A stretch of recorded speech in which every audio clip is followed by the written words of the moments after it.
Hello বন্ধুগণ, আমি সাধনা আরও একটা ঝাঁকানাকা রেসিপি নিয়ে হাজির হয়ে গেলাম। তো বন্ধুগণ, এই গরমে লাউ আমাদের শরীরের পক্ষে ভীষণ উপকারী। আর সেই লাউ দিয়ে আজকে আমি বানাবো দারুণ স্বাদের একটা নিরামিষ রেসিপি। তো চলো আর দেরি না করে রেসিপিটা শুরু করা যাক। তো বন্ধুগণ, স্বাদের লাউ দিয়ে এই নিরামিষ রেসিপিটি বানাতে প্রথমেই আমাদের যেটা লাগবে সেটা হচ্ছে লাউ। তো এখানে আমি একটা গোটা লাউকে ভালো করে জল দিয়ে ধুয়ে নিয়েছি। তারপরে লাগবে একটা ছুরি, আর ছুরি দিয়ে মাঝখান থেকে একদম ঝাঁকানাকা করে দুভাগ করে কেটে নিতে হবে। তো তোমরা আমাকে অনেকেই প্রশ্ন করেছো ঝাঁকানাকা মানে কি। ঝাঁকানাকা মানে হচ্ছে ঝটপট করে বা তাড়াতাড়ি করে। তো দেখো, একদম ঝটপট করে লাউটাকে দুভাগে ভাগ করে নিলাম।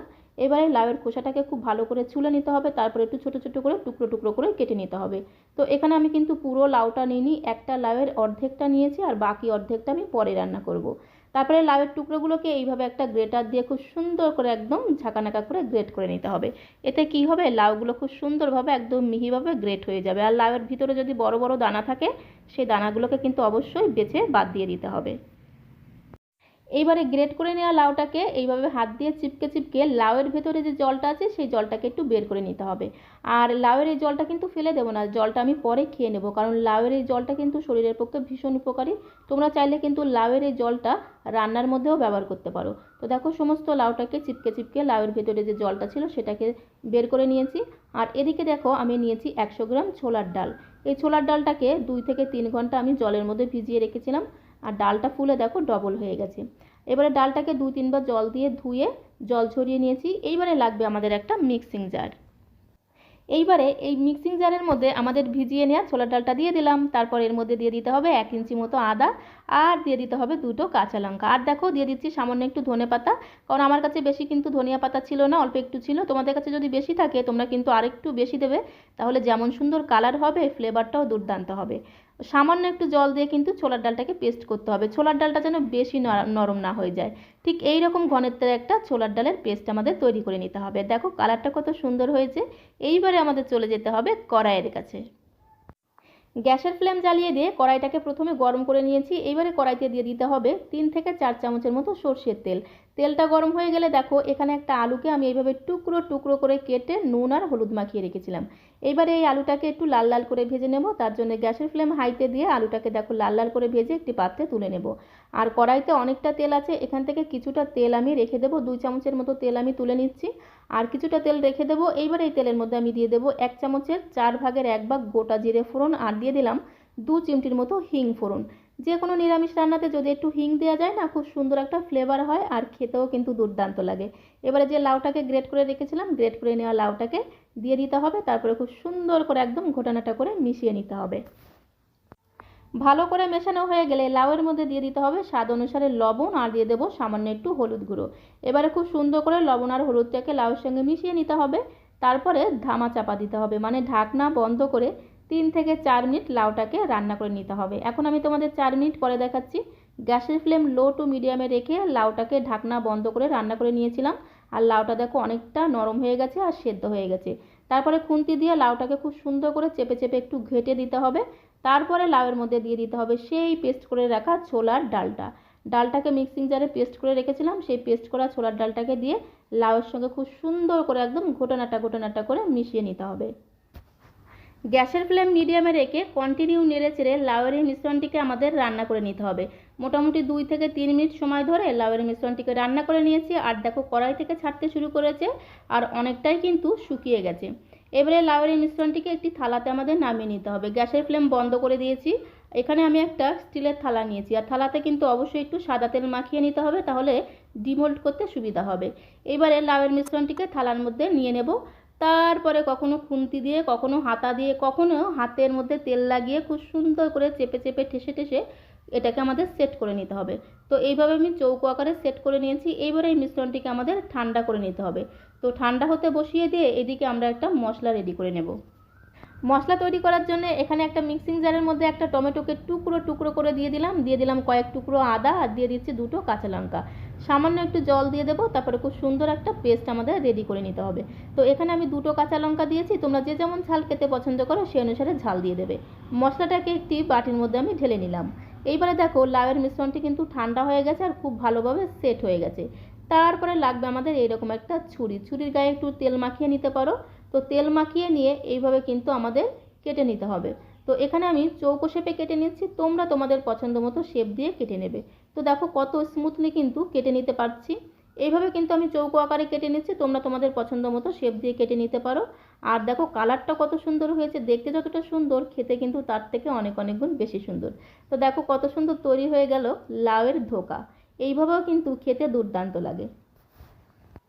এইবারে আমাদের একটা ব্যাটার রেডি করে নিতে হবে। তার জন্য লাগবে একটা মিক্সিং বোল, আর মিক্সিং বোলের মধ্যে দিয়ে দেবো মাত্র 4 চামচ ময়দা, আর পরিমাণ মতো জল দিয়ে খুব সুন্দর একটা ব্যাটার রেডি করে নেব। ব্যাস, আর কিচ্ছু দিতে লাগবে না, শুধু ময়দা আর জল দিয়ে খুব সুন্দর একটা পাতলা ব্যাটার আমাদের রেডি করে নিতে হবে।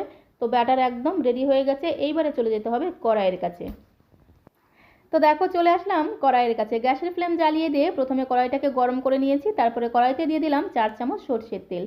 এবারে লাউয়ের ধোকাগুলোকে এইভাবে যে ময়দার ব্যাটারটা রেডি করেছিলাম, ময়দার ব্যাটারের মধ্যে একটু ডুবিয়ে এইভাবে তেলের মধ্যে দিয়ে ভেজে নেব। তো একটু যদি ময়দার ব্যাটারে ডুবিয়ে ডুবিয়ে ধোকাগুলোকে ভাজা যায় তাহলে ভেঙে যাওয়ার সম্ভাবনা কম থাকে। তো দেখো ধোকাগুলোকে দিয়ে গ্যাসের ফ্লেম মিডিয়ামে রেখে এপিট ওপিট উল্টে পাল্টে ধোকাগুলোকে একটু হালকা লাল করে ভেজে নেব। তো দেখো খুব সুন্দর করে এপিট ওপিট উল্টে পাল্টে ধোকাগুলোকে ভেজে নেব, আর এইভাবে ভাজা খেতেও কিন্তু ভীষণ টেস্টি লাগে। তো ধোকাগুলো ভাজা হয়ে গেছে, এবার একটি প্লেটে আমি তুলে নেব। তারপরে বাকি ব্যাচের যে ধোকাগুলো আছে সেগুলোকেও ঠিক একই রকমভাবে একটুখানি ময়দার ব্যাটারে ডুবিয়ে ভেজে নেব। তো বন্ধুগণ, এই গরমে লাউ আমাদের শরীরের পক্ষে ভীষণ উপকারী, হজম ক্ষমতা বাড়ায়, পেট ঠান্ডা রাখে, পাশাপাশি যাদের চুল পাকে তারা বেশি বেশি করে লাউ খাবে, তাহলে দেখবে আর একটা চুলও পাকবে না। তো যাই হোক, সমস্ত লাউয়ের ধোকাগুলো ভেজে একটি প্লেটে আমি তুলে নিলাম। এইবারে কড়াইতে দিয়ে দিলাম আরও 3 চামচের মতো সর্ষের তেল। তেলটা গরম হয়ে গেলে এখানে আমি কিছু গোটা মশলা দেবো। এখানে 2টো তেজপাতা, 1টা শুকনো লঙ্কা, হাফ চামচেরও কম দিয়ে দিলাম গোটা জিরে ফোড়ন, 2টো লবঙ্গ, এলাচ, দারচিনি। এবারে ভাজা মশলা থেকে যখন খুব সুন্দর একটা ফ্লেভার বের হবে তখন এর মধ্যে দিয়ে দেবো সেই বাটা মশলাটা। টমেটো, আদা আর কাঁচা লঙ্কা একসঙ্গে মিক্সিং জারে পেস্ট করে রেখেছিলাম, সেই বাটা মশলাটা দিয়ে দিলাম। তারপরে দেখো এর মধ্যে দিয়ে দিচ্ছি স্বাদ অনুসারে লবণ, দিয়ে দিচ্ছি সামান্য একটু হলুদ গুঁড়ো, আর দিয়ে দেবো 1 চামচের 4 ভাগের 1 ভাগ জিরের গুঁড়ো, 1 চামচের 4 ভাগের 1 ভাগ ধনিয়া গুঁড়ো, আর দিয়ে দেবো দেখো 1 চামচের 3 ভাগের 1 ভাগ কাশ্মীরি লাল লঙ্কার গুঁড়ো। কাশ্মীরি লাল লঙ্কার গুঁড়োটা আমি কালারের জন্য দিয়েছি। আর সামান্য একটু জল দিয়ে সমস্ত কিছুকে মশলাটাকে খুব ভালো করে কষিয়ে নেব। সমস্ত মশলাটা আমি কম কম দিলাম, এতে কিন্তু খেতে ভীষণ ভালো লাগে। তো মশলাটাকে দেখো 2 মিনিট খুব ভালো করে কষিয়ে নিয়েছি, মশলা থেকে দেখো তেল ছাড়তে শুরু করেছে। তো এর মধ্যে আমি দিয়ে দিলাম স্বাদ অনুসারে একটু চিনি আর 2টো চেরা কাঁচা লঙ্কা। এবারে ভেজে রাখা আলুগুলোকে দিয়ে দেবো, তারপরে খুব ভালো করে মশলার সঙ্গে আলুটাকে একটু কষিয়ে নেব। 30 থেকে 40 সেকেন্ড আলুগুলোকে খুব ভালো করে মশলার সঙ্গে কষানো হয়ে গেলে এর মধ্যে দিয়ে দিতে হবে পরিমাণ মতো গরম জল।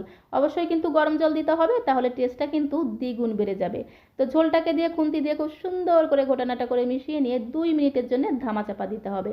তো 2 মিনিট পরে দেখো তোমাদের দেখাচ্ছি ঝোলটা খুব ভালোভাবে ফুটে উঠেছে। এইবার এর মধ্যে দিয়ে দেবো লাউয়ের ধোকাগুলোকে।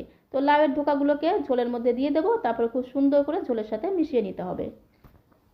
ধোকাগুলোকে দিয়ে ঝোলের সঙ্গে খুব ভালো করে মেশানো হয়ে গেলে এইভাবেই কিন্তু 3 থেকে 4 মিনিট আমাদের গ্যাসের ফ্লেম লো টু মিডিয়ামে রেখে রান্না করে নিতে হবে। কোনো রকম ঢাকা দেওয়ার প্রয়োজন নেই, এইভাবেই কিন্তু রান্না করে নিতে হবে। তো এখন আমি তোমাদের 4 মিনিট পরে দেখাচ্ছি, ঝোল কিন্তু আমার একদমই রান্না হয়ে গেছে, আলুটাও খুব ভালোভাবে সেদ্ধ হয়ে গেছে। নামানোর আগে এর মধ্যে দিয়ে দিতে হবে সামান্য একটু শাহি গরম মশলা, একদম অল্প করে দেবে গরম মশলা, তবেই কিন্তু খেতে ভালো লাগবে। তো দেখো একদম 2 থেকে 3 চিমটির মতো দিয়ে দিলাম গরম মশলা, আর দিয়ে দিচ্ছি 1 চামচ ঘি। আর এর মধ্যে অবশ্যই কিন্তু একটু স্বাদ অনুসারে চিনি দিয়ে দিতে হবে। চিনিটা আমি স্কিপ করে গেছি, তোমাদের দেখাতে পারলাম না। যেহেতু নিরামিষ রান্না, একটু যদি চিনি দেওয়া হয় মিষ্টি মিষ্টি খেতে হবে, খেতে কিন্তু দুর্দান্ত লাগবে। তো দেখো ঘি, গরম মশলা আর চিনি দিয়ে আমার রান্নাটা কিন্তু একদমই রেডি হয়ে গেছে। এবার একটি প্লেটে আমি সার্ভ করে নেব। তো বন্ধুগণ, লাউয়ের তো অনেক ধরনের রান্না আমরা খেয়েছি, যে কোনো নিরামিষের দিনে লাউয়ের এই রেসিপিটা একবার বানিয়ে খেয়ে দেখো, খেতে দুর্দান্ত লাগে। দুপুরবেলা গরম গরম ধোয়া ওঠা ভাতের সাথে অসাধারণ খেতে লাগে। আশা করি তোমাদেরও ভীষণ ভীষণ ভালো লাগবে। তো একটি প্লেটের মধ্যে আমি লাউয়ের ঝোলটাকে সার্ভ করে নিলাম। তো আজকের এই নিরামিষ লাউয়ের রেসিপিটা তোমাদের কাছে কেমন লাগলো কমেন্ট বক্সে অবশ্যই লিখে জানিও। ভালো লাগলে আমার চ্যানেলটিকে একটি লাইক আর শেয়ার করে দিয়ে আমার চ্যানেলের পাশে থাকার অনুরোধ রইল। আজকের মতো এই পর্যন্ত, সবাইকে অসংখ্য ধন্যবাদ।